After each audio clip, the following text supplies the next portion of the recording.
Our hearts beat to the city streets. We began to feel the fire.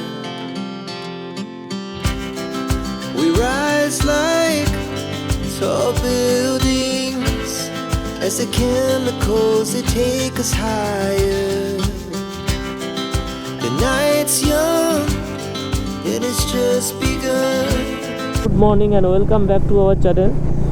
সকাল 11টা বাজে, আমাদের বেরোতে একটু দেরি হয়ে গেল আর আমরা বেরিয়ে পড়েছি গ্যাংটকের উদ্দেশ্যে। আর আমাদের রুট আজকে হবে কার্শিয়াং ঘুম হয়ে কালিম্পং হয়ে গ্যাংটক। সেভাক হয়ে গিয়েছি আগে, তাই চাইছিলাম যে নতুন রুট দিয়ে যাওয়ার। কার্শিয়াং 36, দার্জিলিং 69।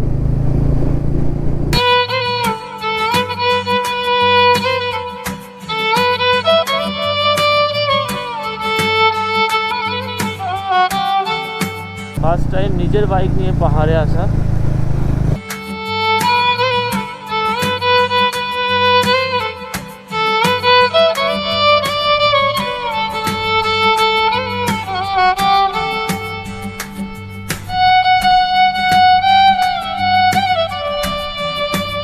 কার্শিয়াং ভিউ পয়েন্টে এসে আবার একটু দাঁড়ালাম। এই যে ভিউটা, আর এইদিকে আরও উপরের দিকে মনে হচ্ছে বৃষ্টি হচ্ছে, যেভাবে মেঘ যেভাবে একদম পুরো কালো হয়ে আছে। সাবধানে, চারিদিকে শুধু চা বাগান।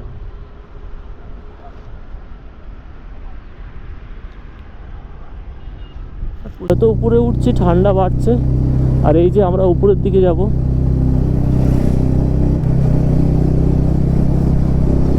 আকাশ যদি পরিষ্কার থাকতো তো এই ভিউটা দারুণ লাগতো, কিন্তু কি দারুণ! ওফ, পাহাড়ের প্রতিটা বাঁকে বাঁকে যেন নতুন সৌন্দর্য লুকিয়ে আছে।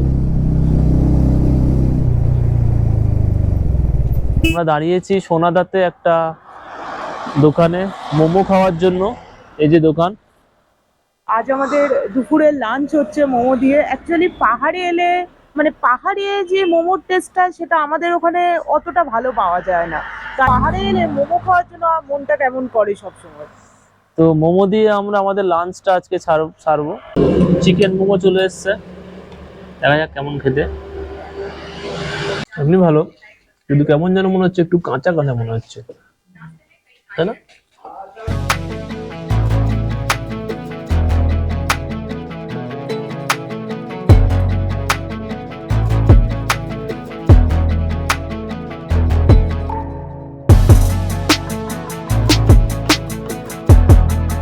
ঘুম পার হয়ে আমরা নিচের দিকে নামছি। নিচে নামা মানেই নদী পার হওয়া। তিস্তা রিভার পার হয়ে আমরা কালিম্পংয়ের দিকে ঢুকবো। তিস্তা ঢুকবো 18 কিলোমিটার। তার আগে দাঁড়ালাম সাইডে। নিচের কি অপূর্ব ভিউ! লামাহাট্টা চলে এসেছি।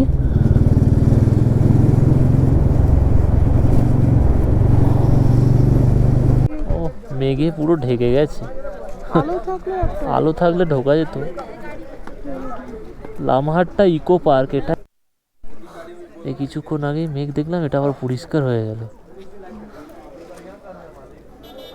যেমন কিছু দেখা যাচ্ছে না। আবার দেখ, উপর থেকে মেঘ আবার নিচের দিকে নামছে।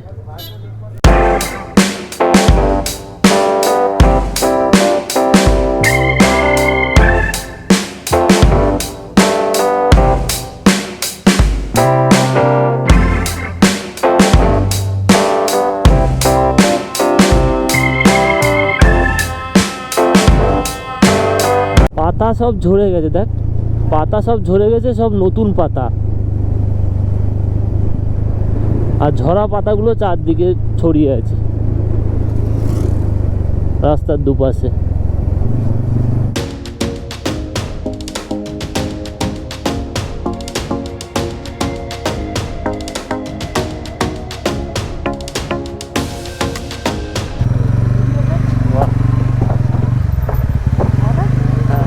কাঠের ব্রিজ,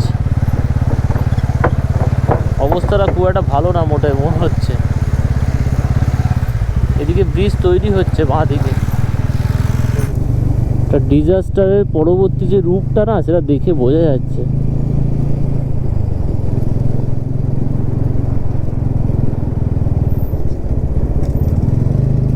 রাস্তার সাইডের গার্ডওয়ালগুলো একদম নতুন করা হয়েছে। এই রাস্তাটা মনে হয় বারবার জলে ভেঙে যায় বৃষ্টির সময়। আর তিস্তার জল পুরো ঘোলা। কিছু এদিক দিয়ে ডান দিক নেব, কালিম্পং গ্যাংটক সোজা তিস্তা বাজার। এটা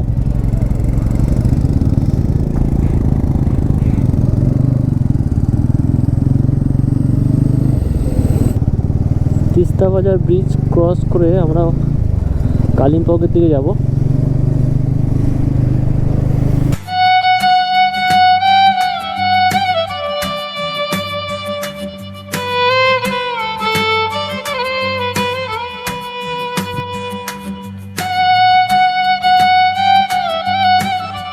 অনেক খোঁজাখুঁজির পরে ফাইনালি হোটেলে পৌঁছেছি, এমজি মার্গ থেকে 1.9 কিলোমিটার ডিস্টেন্সে। যেহেতু বাজেট ফ্রেন্ডলি হোটেল খোঁজার চেষ্টা করছিলাম, তাই জন্য একটু এমজি মার্গ থেকে একটু দূরের দিকে আসতে হলো। আর হোটেলের নাম হোটেল কিনলে, যেটার পার নাইট চার্জ 1500। আর একটা ব্যাপার, হোটেলটা খুব সুন্দর, মানে হোটেল অপছন্দ হবে না। হোটেলের রুমটা দারুণ, টিভি আছে, দারুণ একটা বেড আছে, এদিকে একটা সোফা আছে, টেবিল আছে, এদিকে একটা আলমারি আছে, খুবই ভালো। আর এইদিকে একটা মিরর আছে। আর একটা ব্যাপার, এখানে যে ম্যানেজার উনি বাঙালি, আর এখানে বাঙালি খাবারও পাওয়া যাবে। এখানে কিন্তু বাঙালি সব রকমের খাবার আছে, মানে বেগুন ভাজা, আলু পোস্ত, মানে যারা বাঙালি খাবার ছাড়া ঘুরতে কষ্ট হয় তাদের জন্য এই হোটেলটা কিন্তু বেস্ট। একটু দূরে হবে হয়তো এমজি রোড থেকে। আর যদি ভালো ভিউ চাও তাহলে 3rd বা 4th ফ্লোরে নেমে, যেখান থেকে পুরো গ্যাংটক শহরটা দেখা যায়। হ্যাঁ, রাত্রিবেলাতে ভিউটা ভীষণ সুন্দর লাগছে, কিন্তু আমরা গেছিলাম ছাদ, আর তুমি যদি নিচের দিকে, আমরা নিচের ফ্লোরে আছি, ছাদে গেলেও মানে পুরো ভালো সুন্দর ভিউটা তোমরা পাবে। ভিডিওটা এখানে শেষ করব। ভালো লাগলে অবশ্যই লাইক করো, কমেন্ট করো, আর যারা এখনো সাবস্ক্রাইব করোনি অবশ্যই সাবস্ক্রাইব করে দিও। তো গুড নাইট।